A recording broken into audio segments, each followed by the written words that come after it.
La fédéralitude, l'Afrique et la philosophie des Lumières. Je vous invite à la page 3.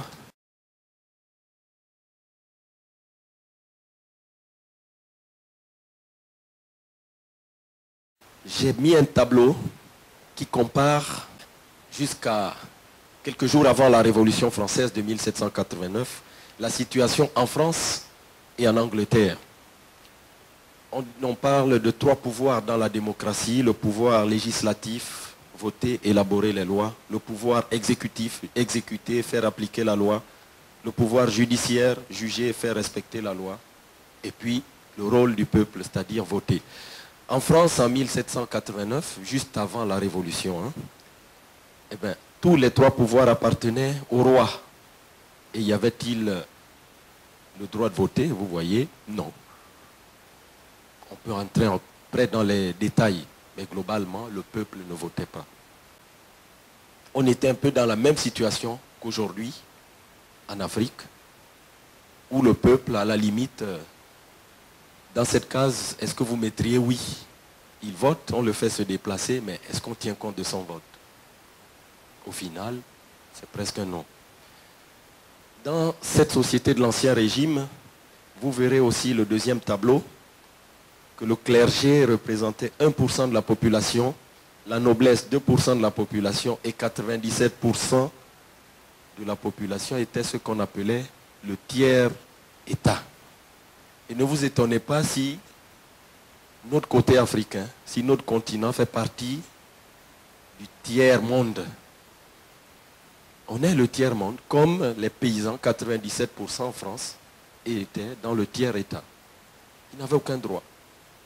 Et aujourd'hui, dans nos pays, soi-disant indépendants, la population, 97% de la population, appartient au tiers-État. Et quand vous lirez en quoi ça consiste, le tiers-État, un ordre constitué d'errants, mendiants, vagabonds, ruraux, ouvriers agricoles, journaliers, paysans moyens, tenanciers, paysans, quelques paysans riches, laboureurs, on en trouve quand même, des citadins, domestiques, artisans, boutiquiers, des bourgeois aussi, de robes, de marchandises. Bref, tout ça, c'est ce qu'on trouve dans nos villes. On est exactement dans la même situation. Et puis, il y a eu un courant qui est né, qui s'est inspiré de ce qui se passait au Royaume-Uni, en Angleterre, où là-bas, le pouvoir législatif était déjà au Parlement. Le pouvoir judiciaire appartenait aux juges. Les élections, on avait le droit de voter à la même époque. Et le pouvoir exécutif seulement, donc exécuter et faire appliquer la loi, était de la compétence du roi. Donc il y avait déjà une certaine répartition des pouvoirs.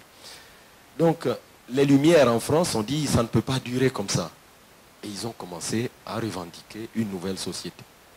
C'est elle qui a permis d'aboutir à la Révolution française de 1789. Donc vous avez ces documents. La fédéralitude est pour l'Afrique aujourd'hui ce que fut le courant des Lumières pour l'Europe. La fédéralitude est un courant de pensée qui s'inscrit dans un triptyque philosophie, sociale, politique. La page suivante, vous la lirez. Nous proposons 4 grands principes, 4 grands piliers. Le fédéralisme et la subsidiarité, c'est le premier. Un gouvernement collégial à présidence tournante, c'est le deuxième principe que nous prônons. La démocratie directe et participative, c'est le troisième principe. Et quatrièmement, une armée de réservistes, bien sûr à côté de l'armée de métier. Les bénéfices, je vous les ai marqués à côté et nous pourrons en débattre. Donc je m'arrête là pour donner la parole vous l'avez dans le programme, aux membres, ceux qui connaissent déjà la fédéralitude, qui vont faire leur témoignage. Et ce n'est qu'après ça que nous allons ouvrir la discussion avec vous.